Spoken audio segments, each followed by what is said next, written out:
여러분, 다산의 정약용의 인생 말씀, 인생학교에 오신 것을 환영합니다. 오늘 이 영상을 클릭하신 분들 중에는 지금 이 순간에도 가족 때문에 가슴이 아프신 분들이 계실 겁니다. 부모님의 말 한마디가, 형제의 무심한 태도가, 혹은 배우자의 냉담함이 마음 깊은 곳에 못처럼 박혀있는 분들 말입니다. 세상 사람들은 말합니다. 가족이니까 참아야 한다고, 피는 물보다 진하다고, 결국엔 가족밖에 없다고 말입니다. 그런데 왜 우리는 가족 때문에 이렇게 힘들까요? 왜 세상에서 가장 가까워야 할 사람들에게 가장 깊은 상처를 받는 걸까요? 오늘 저는 여러분께 200년 전 조선 최고의 지성 정약용이 남긴 아주 솔직하고도 위로가 되는 말씀을 전해드리려 합니다. 이 말은 어쩌면 여러분이 평생 들어보지 못했던, 하지만 가장 듣고 싶었던 그 말일지도 모릅니다. 끝까지 함께해 주시기 바랍니다. 우리는 왜 가족에게 더 아플까? 여러분, 솔직히 말씀드려 보겠습니다. 직장 상사가 무시하는 말을 해도, 친구가 약속을 어겨도 우리는 어느 정도 선을 긋고 거리를 둘 수 있습니다. 하지만 가족은 다릅니다. 가족의 말 한마디는 우리 존재 자체를 흔들어 놓습니다. 어머니가 다른 집 자식과 비교하며 던진 말 한마디, 아버지가 술 취해 내뱉은 폭언, 형제가 무심코한 무시하는 태도, 이런 것들이 10년이 지나도 생생하게 기억나는 이유가 뭘까요? 그것은 우리가 가족을 사랑하기 때문입니다. 인정받고 싶기 때문입니다. 그들에게만큼은 있는 그대로의 나를 받아들여 주길 바라기 때문입니다. 그래서 더 아픕니다. 기대가 크면 실망도 큰 법이니까요. 많은 분들이 이렇게 말씀하십니다. 가족이니까 참아야지, 부모님이니까 이해해야지, 형제니까 결국 괜찮아질 거야. 하지만 현실은 어떻습니까? 참으면 참을수록 마음은 더 무너지고, 이해하려 할수록 자신은 더 작아지고, 기다리면 기다릴수록 관계는 더 멀어지지 않던가요? 정약용이 본 가족의 진실. 정약용은 조선시대 최고의 실학자였습니다. 그는 500권이 넘는 책을 쓴 대학자였지만 동시에 아버지였고 아들이었고 형제였습니다.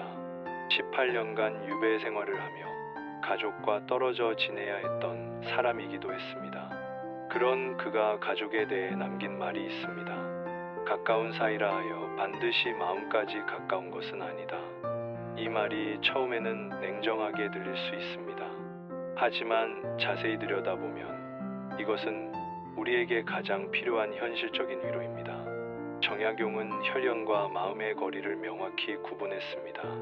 피를 나눴다고 해서 자동으로 마음이 통하는 것은 아니라는 겁니다. 그는 또 이렇게 말했습니다. 가장 가까운 사이일수록 예의가 필요하다.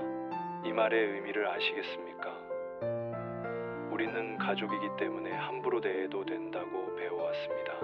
가족이니까 상처를 줘도 용서받을 수 있다고, 가족이니까 무례해도 괜찮다고 생각해왔습니다. 하지만 정약용은 정반대로 말합니다. 가까울수록 더 조심해야 한다고, 가족일수록 더 존중해야 한다고 말입니다. 정약용 자신도 가족과의 관계에서 많은 아픔을 겪었습니다. 유배지에서 아들들에게 보낸 편지를 보면 그의 솔직한 마음이 드러납니다. 그는 아들들이 자신의 뜻대로 살아주길 바랐지만 동시에 그들이 각자의 길을 가는 것도 존중했습니다. 형제들 사이에 갈등도 있었고 집안에 불화도 있었습니다. 하지만 그는 이 모든 것을 겪으며 하나의 진리를 깨달았습니다. 가족이기 때문에 무조건 가까워야 한다는 생각이 오히려 모두를 불행하게 만든다는 것을 말입니다. 가족이기에 더 멀어질 수 있다. 정약용의 말 중에 가장 중요한 것이 있습니다. 서로를 해치면서까지 함께 있는 것은 효도도 의리도 아니다. 이 말을 곱씹어 보십시오. 우리는 평생 가족과 함께 있어야 한다고 배워왔습니다.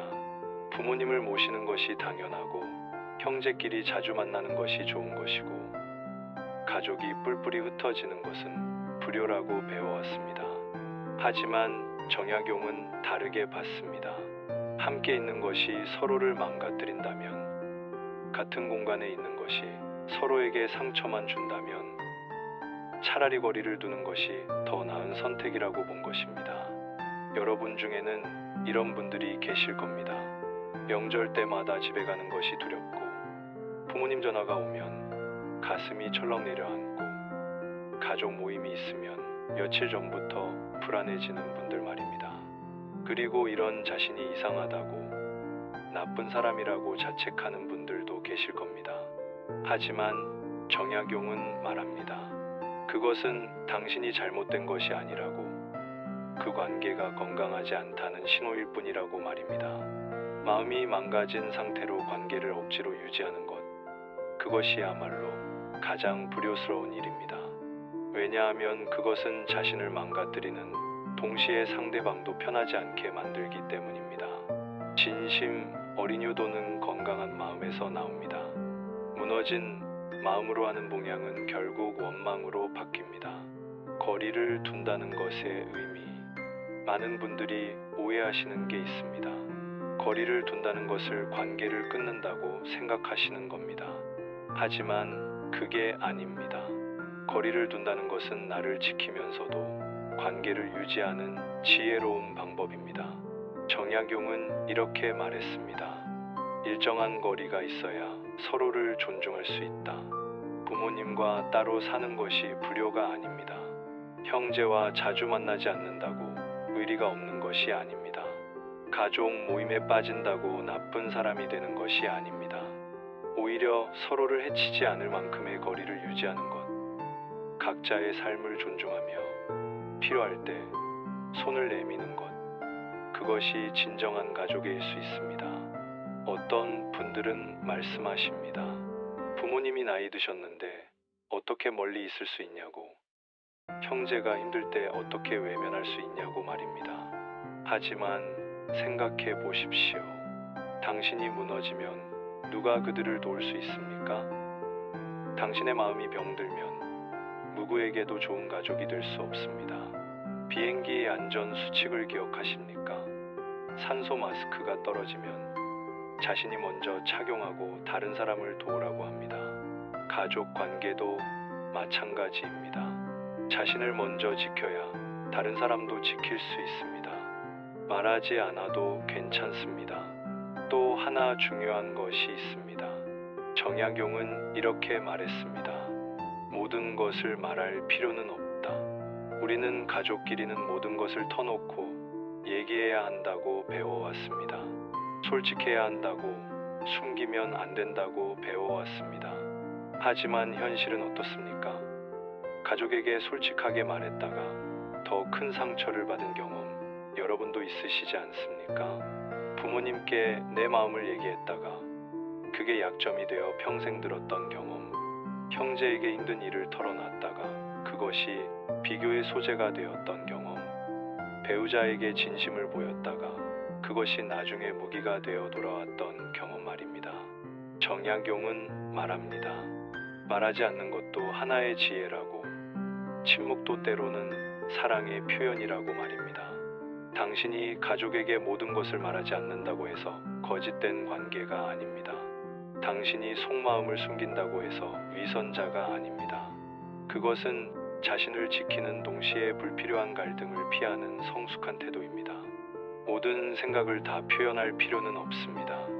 모든 감정을 다 드러낼 의무도 없습니다. 당신에게는 침묵할 권리가 있고 말하지 않을 자유가 있습니다. 회복할 수 있는 것과 없는 것. 정약용이 가장 강조한 것이 있습니다.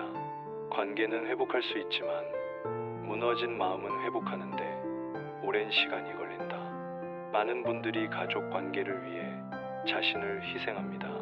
조금만 더 참으면, 조금만 더 이해하면, 조금만 더 노력하면 관계가 나아질 거라고 생각합니다.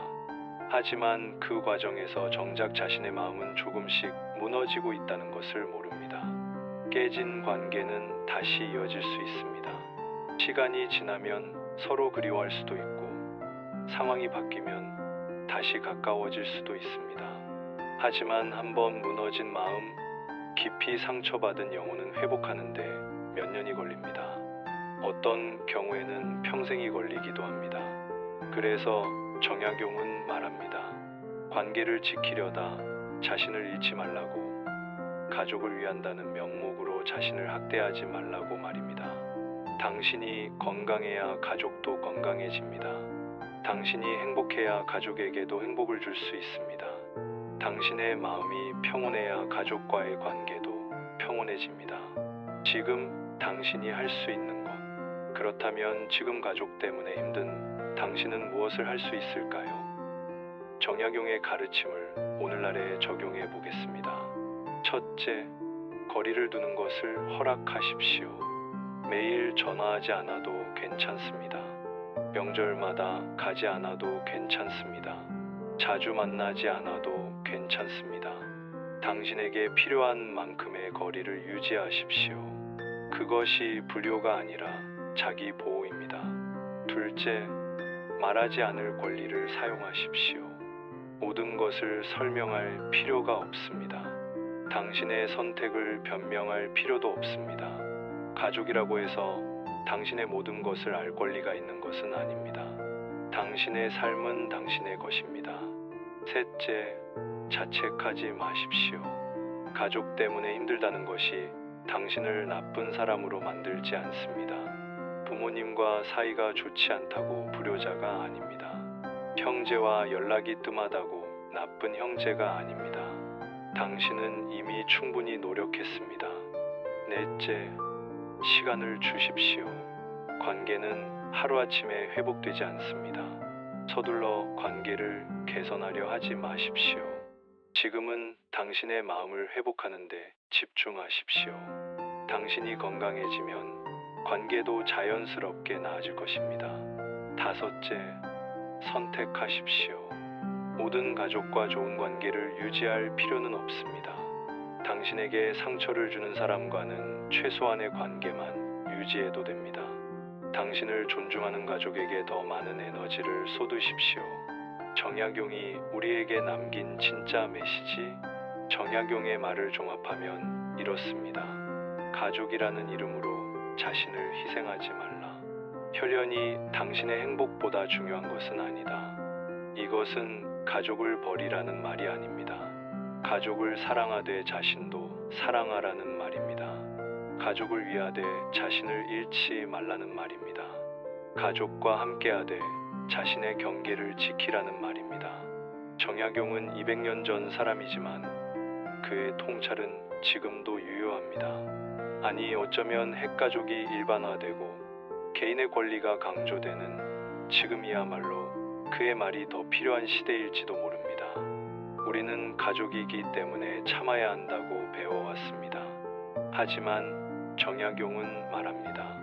가족이기 때문에 더 조심해야 하고, 가족이기 때문에 더 존중해야 하며, 가족이기 때문에 때로는 거리를 두어야 한다고 말입니다. 당신은 이미 충분히 좋은 사람입니다. 영상을 여기까지 보신 여러분께 마지막으로 이 말을 전하고 싶습니다. 가족 때문에 힘든 당신은 이상한 사람이 아닙니다. 나쁜 사람도 아닙니다. 오히려 이미 너무 오래 참아온 성실하고 착한 사람입니다. 당신은 충분히 노력했습니다. 충분히 이해하려 했습니다. 충분히 맞춰주려 했습니다. 이제 그만 자신에게 관대해져도 됩니다. 거리를 둔다고 해서 사랑이 사라지는 것이 아닙니다. 말하지 않는다고 해서 미움이 되는 것이 아닙니다. 잠시 멀어진다고 해서 가족이 없어지는 것이 아닙니다. 당신이 건강해지면, 당신이 행복해지면 그때 가족과의 관계도 새로운 방식으로 시작될 수 있습니다. 서로를 해치지 않는 관계, 서로를 존중하는 관계, 억지로 맞추지 않아도 되는 관계 말입니다. 정약용이 우리에게 남긴 가장 큰 선물은 이것입니다. 가족이라는 이름의 굴레에서 벗어나 자신을 돌볼 수 있는 용기, 그리고 그것이 이기적인 것이 아니라 건강한 것임을 아는 지혜입니다. 여러분, 오늘 이 영상이 조금이나마 위로가 되었기를 바랍니다. 가족 때문에 힘들어하는 모든 분들께 정약용의 지혜가 작은 빛이 되기를 바랍니다.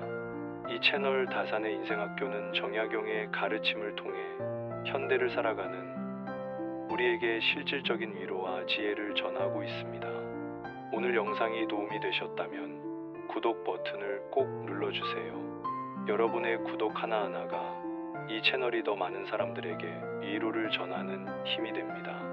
그리고 좋아요 버튼도 잊지 말아주세요. 여러분의 좋아요는 가족 때문에 힘들어하는 또 다른 누군가에게 이 영상이 전달되도록 돕습니다. 댓글로 여러분의 이야기도 나눠주시면 함께 위로하고 응원하겠습니다. 다음 영상에서는 정약용이 말하는 진짜 행복에 대해 이야기하겠습니다.